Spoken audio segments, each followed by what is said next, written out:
Hey, what's going on? This is Sundeep Rao. I hope that's established. And this is the SoapyRao Show, the podcast. And I've noticed the problem with fucking video, and I know I start every episode with this video issue I have, is this hand thing. So I apologize if I look like a ventriloquist with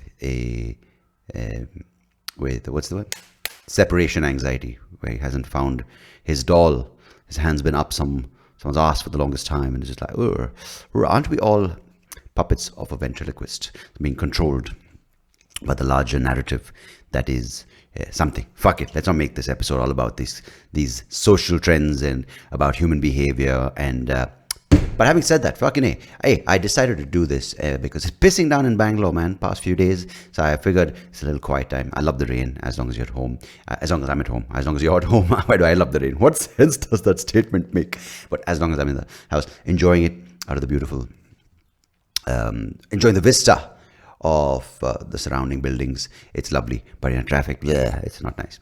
Anyhow, I am going to speak a bit about human behavior because it is human beings' prerogative. I can't say that word too confidently. I don't know. It's a prerogative. It is. I don't know how to spell it. Fuck no. But hope you guys are well. Let me know what's going on in your life, in all your life, in your lives. The singular and plural gets more and more blurred. But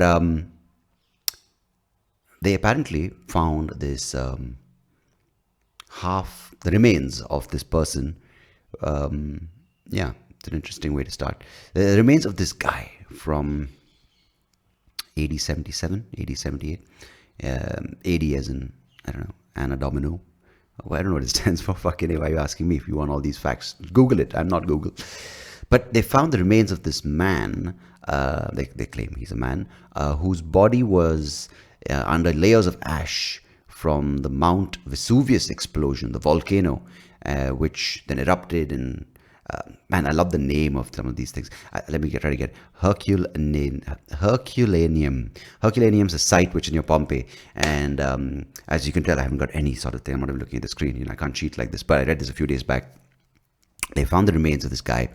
Because apparently a lot of people in Pompeii, their brains were turned to glass. That was the temperature. So this guy was one of those guys who ran faster. One of those guys, like fucking hell, I think the Usain Bolt of Pompeii. He ran really fast, and this gas cloud approached the shore, and a lot of bodies were found on the shore when they were trying to wait boats to take them away, but no one came because Baywatch didn't exist back then. So they didn't have David Hasselhoff going, "Some people stand in the darkness." Of course, if it was that time in Pompeii, maybe it was in Italian, like, "Some people stand in the darkness. It is not the darkness, it is the ash cloud that is created by the Mount Vesuvius explosion."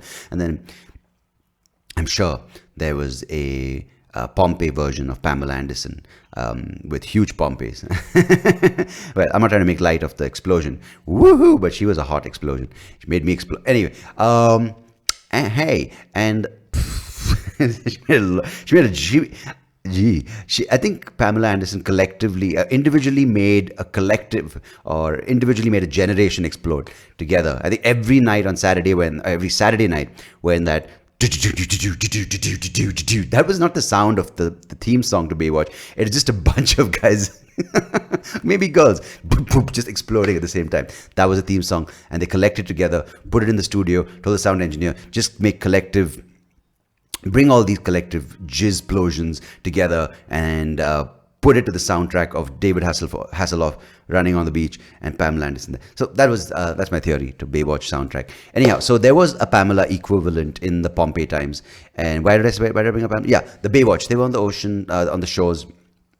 Was it the Adriatic or the Aegean Sea? We were taught the sea's name was Aegean, but of course it's the Aegean. Everything an Indian realizes as he or she grows up in life that they've learned in school is wrong. So we discover that it's the Aegean Sea. So they were waiting, and this thing came down, this massive gas cloud, temperatures up to 600-700 degrees Celsius. For the Americans who don't know Celsius, fuck, it's something. What is it? C is equal to F minus 5 by 18 into F minus 32. So F is equal to fucking A. Figure it out. I don't know how to do it. I wouldn't be bothered because it's just too much work. So for once, you guys converted to your metric. Huh? What do you say? Unless, of course, I have to do it for the rating, so let me do the calculation. No. So that gas cloud vaporized vaporized tissue, vaporized blood, vaporized everything. So this skeleton or this remains was red in color because of the blood which was on it. So this guy apparently was, the neck was facing away towards the ocean, and they claim that it was in a house and the body was crushed. But now, I don't know why I'm giving you so many graphic, gory details, but the reason I mention this is because we have such a strong sense of our mortal remains, and each culture has a way of getting rid of it. Some of them burn, some of them immerse in the rivers, some of them just fuck the dead bodies. Yeah, there's some people who do that. Not good people, but some weird people. Some people leave it to the elements, where the birds, like the Parsis, leave it on top, and the birds just like, oh, fucking buffet. And then some people bury, as some people say. Some people, who's that? The Vikings. Yeah, you guys have seen Game of Thrones, where they copy the Viking thing, where it's about they put them on a boat in a floating funeral pyre and a fire arrow, or something that was in the Game of Thrones. Where that's the one where not Eddard Stark. What's that guy's name? Tully, Caitlin Tully, Caitlin Jenner, Caitlin Stark's brother, Edmund, no, something like that. Not Eddard. Fuck, what am I getting? The guy who marries the Frey. The one who saved the life. Maybe that would have saved the Red Wedding, right? If Caitlyn Jenner had actually got the Frey to play and say, I apologize that Robb Stark, my son, has gone and married someone and violating the trust that he had committed to marrying a Frey. But here's a Frey.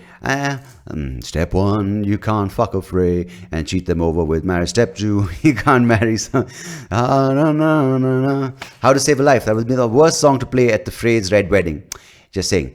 Anyhow, the bow that was shot the fiery arrow into the Tully's boat, father's boat, and he missed 2-3 times. What a fucking bastard. He can't perform under pressure. Anyhow, so the point, I'm saying anyhow too many times because I'm trying to make a point. The point being, there is certain rituals of how to get rid of remains, and some people put in a doggy bag. Hey, that's also cool. Whatever floats your boat, and of course if it's not on fire, it will float.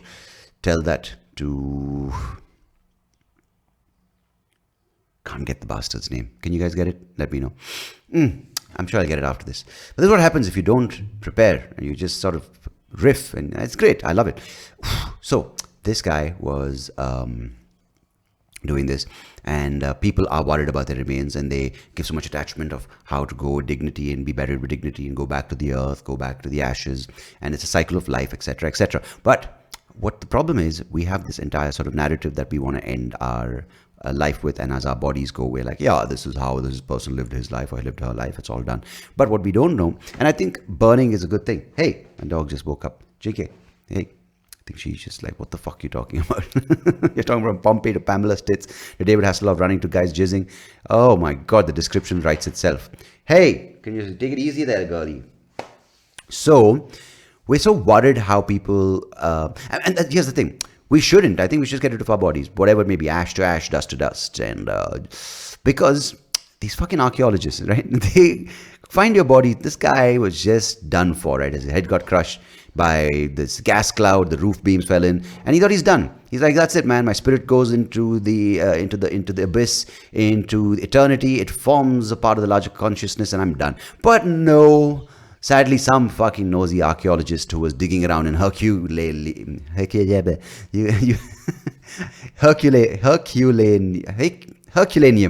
and he's like, wait a second, we will try to find something for the heritage of Italy, because we have nothing to look forward to, nothing to look within, but we will look back in the past, in the Pompeii and the Vesuvius, in the lava flow, and Baywatch is not there.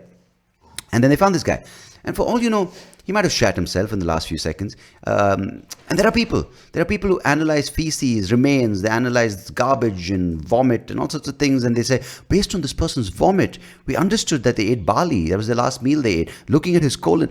Would you want anyone to do that, dude? Like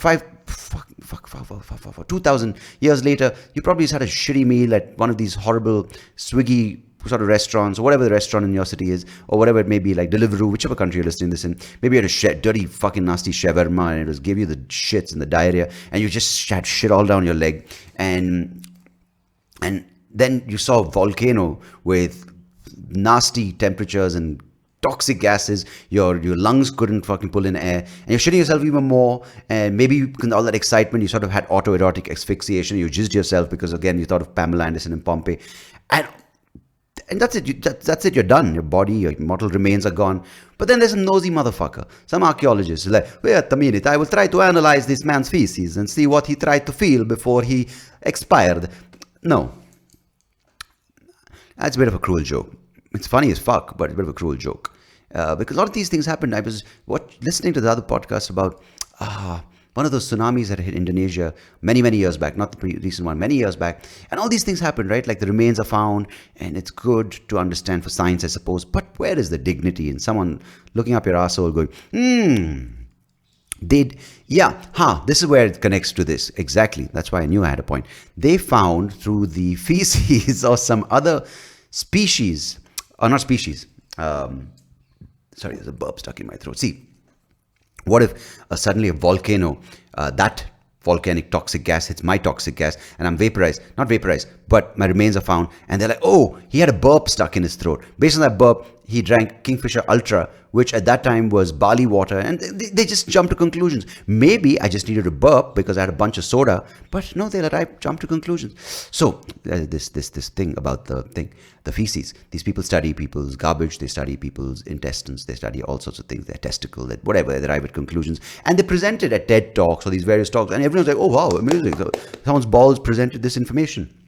But having said that, they found that based on people's feces from this particular era, maybe some Egyptian thing, who knows, let's just make our own study come to life, right? That, and I hope this t-shirt, anyway, that these people ate blue cheese. They're like, ooh, living in style, aren't you? Like, dude, just because you eat blue cheese doesn't mean bastards back in 2,000 years back didn't eat blue cheese. Maybe they came up with blue cheese and passed on the secret to Godrej, Nature's Basket, or wherever you get blue cheese.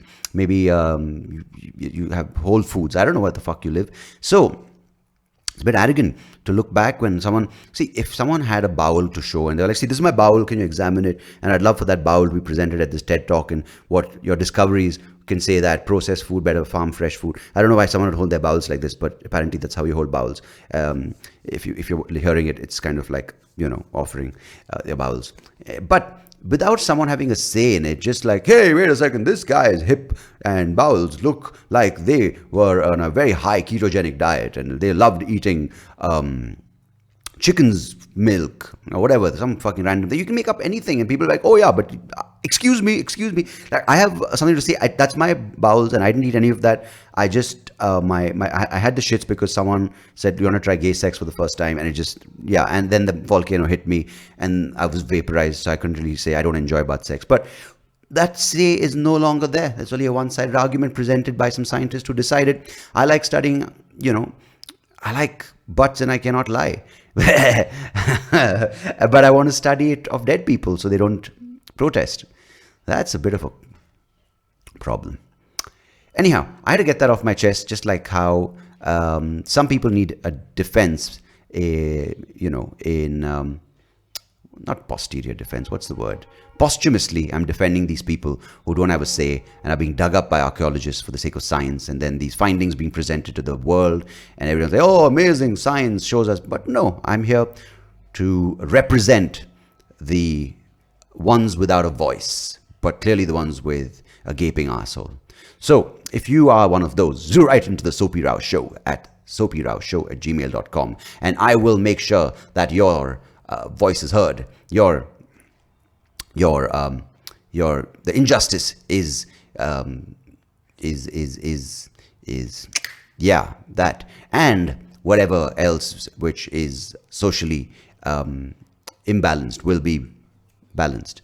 So if you have issues with your bowels, do write in to some other podcast where they address irritable bowels, and but if you do have a problem with speech and stuttering, then you can write into the irritable bowel. Fuck, then I'm not going to do that joke. But yeah, I hope you're well, and I hope this gives you a sense of what you put into your body is so important, because it will be analyzed, and people will maybe analyze your shit or whatever and look into things which you don't want to be looked into. So yeah, watch what you eat. And usually if you sort of sense a forecast of bad weather or some natural disaster or something, just take a shit, dude. and flush it down, because you don't want some of these nosy archaeologists. And who knows the technology going forward? They'll be like, yeah, based on his poop, we could tell that he cheated on his wife, he tried humping his dog, and he didn't pay the school fees. He kind of skimmed some money off his company. Imagine that kind of depth, right? So you don't want that. So you never know, because from 1500 years back, they couldn't tell anything from the remains. Then we had DNA testing. We had all these things. Then cryogenics has come in. So who the fuck knows? So as the adage, or whatever the saying may be, is make sure you sort your shit out. Cool. So on that note, I'm going to head out and make sure mine is sorted. Hope you're well. Hope you're safe. Take care of yourselves. Goodbye. God bless. And take it easy. Cheers.